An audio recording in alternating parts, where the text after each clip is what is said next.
এই সাংবাদিক সম্মেলনে আসার জন্য আপনাদের সকলকে জানাই অসংখ্য ধন্যবাদ।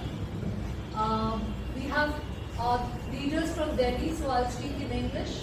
Here we are joined by Ghulam Ahmed Mir Ji, our AICC General Secretary and in charge of West Bengal, our PCC President Sri Shubhankar Sarkar.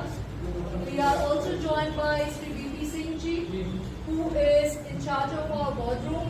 Our WBPCC General Secretary Sri Ashutosh Chattopadhyay, and we're also joined by my colleague in the media department, Sri Shumon Rai Chaudhary, who is the defender of the media department.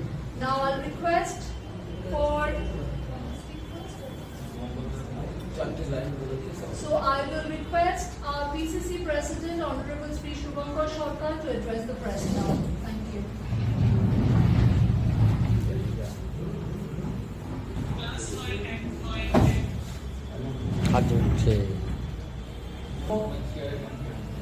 গুরুত্বপূর্ণ এই press conference একটাই কারণে, আপনারা জানেন যে আগামীকাল আমরা ঐতিহাসিক ধর্মতলায় রানী রাসমণি রোডে সংবিধান পাঠের আমাদের কর্মসূচি আছে। দুপুর 1টায় সমবেত হব আমরা। 2টোর সময় এই কর্মসূচি। আপনারা জানেন ইতিমধ্যে 58,20,000 ওপরে বেশি ভোটারের নাম বাদ গেছে। আগামী দিনে হিয়ারিং এর পর এই নাম কিছু ঢুকবে, আরো যে ড্রাফট কপি ভোটার লিস্টে বেরিয়েছে তার থেকেও কিছু নাম বাদ যেতে পারে। তো সামগ্রিকভাবে এ বিষয়ে একটি বিষয় আজকে তার সঙ্গে আছে ন্যাশনাল হেরাল্ড মামলা। আপনারা জানেন যে ইডি অবৈধভাবে যে মিথ্যে চার্জশিট তৈরি করেছিল তা মহামান্য আদালত খারিজ করে দিয়েছে এবং মনরেগার নাম পরিবর্তন, মোহনদাস করমচাঁদ গান্ধীকে দূরে সরিয়ে দেওয়া,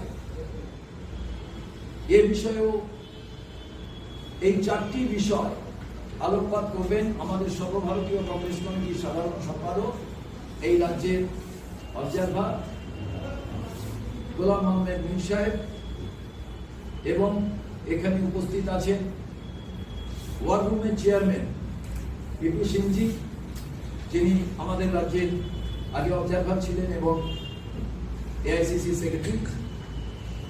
আমার colleague general secretary Ashutosh Chattopadhyay আছে, মিডিয়া ডিপার্টমেন্টের চেয়ারম্যান মিতা চক্রবর্তী আছেন, মিডিয়া ডিপার্টমেন্টের কনভেনার সুমন রায়চৌধুরী আছে এবং অজিতেশ পান্ডে মিডিয়া ডিপার্টমেন্টের কোঅর্ডিনেটর এখানে উপস্থিত আছে, ভাই জুনেদও আছে। আমি এবার এ বিষয়ে এই 4টি বিষয়ের উপরে আলোকপাত করার জন্য সর্বভারতীয় কংগ্রেস কমিটির সাধারণ সম্পাদক, ওয়ার্কিং কমিটির মেম্বার, প্রাক্তন মন্ত্রী, জম্মু কাশ্মীরের বর্তমান পরিষদীয় দলনেতা বিধায়ক গোলাম আহমেদ মীর, তিনি আপনাদের কাছে সম্বোধন করেন। Thank you all media person. जैसे अध्यक्ष जी ने आपको बता दिया कि सबसे महत्वपूर्ण वेस्ट बंगाल प्रदेश कांग्रेस कमेटी की तरफ से कल 20 दिसंबर जो कलकत्ता में संविधान को लेकर के सर्वधर्म सभा हो रही है, ये बहुत ही इम्पोर्टेंट। जिस तरह का देश में वातावरण और पार्लियामेंट के अंदर भी आपने हु एंड क्राई सुना कई विषयों को लेकर, और यहाँ वेस्ट बंगाल में भी आने वाले चुनाव को देखकर अलग अलग पार्टियां एक एक टुकड़ी लेकर अपना वोट बटोरना चाहती है। इन सारी चीजों के पस मंजर में प्रदेश कांग्रेस कमेटी ने यहाँ पर जो हमारी विरासत है, जो जो हमारी आइडियोलॉजी है, जो कांग्रेस पार्टी की बुनियाद है, और उसके मुताबिक एक नई दिशा यहाँ इस वातावरण को ठीक करने के लिए, देश में एक सिग्नल देने के लिए, जो हमारे कॉन्स्टिट्यूशन पर अलग अलग तरीके से अटैक्स किए जा रहे हैं, बल्कि एक कोशिश तो की गई थी कि 2024 के चुनाव में रूलिंग पार्टी ने देश को आह्वान किया था कि हमें 400 सीटें चाहिए। वो 400 सीटें हासिल करने के पीछे शायद मकसद यही था कि कैसे भी हमारे पूर्वजों का, हमारे फोरफादर्स का जो दिया हुआ कॉन्स्टिट्यूशन, जो पूरे दुनिया में माना जाता है, जिसकी तारीफें होती है, और इतना डिटेल कॉन्स्टिट्यूशन जो इंडिया को मिला है, उसको बदलने के खातिर वो बड़ा मैंडेट मांगने की कोशिश की गई।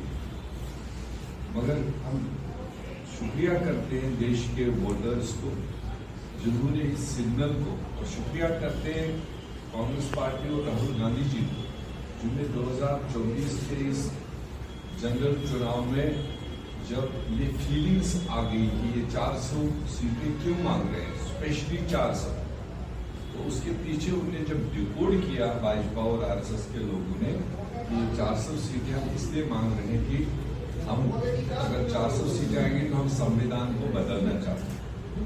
तो वो फीलिंग लेकर राहुल गांधी जी ने पूरे देश में कैंपेन चलाई कि कॉन्स्टिट्यूशन बदलने का मतलब हमारे जो कॉन्स्टिट्यूशनल गारंटीज है, हमारे पसमानदा लोगों को, गरीब लोगों को, शेड्यूल कास्ट लोगों को, शेड्यूल ट्राइब लोगों को, अदर बैकवर्ड क्लासेस को, वो भाजपा वो गारंटीज, वो प्रोटेक्शन खत्म करना चाहती है।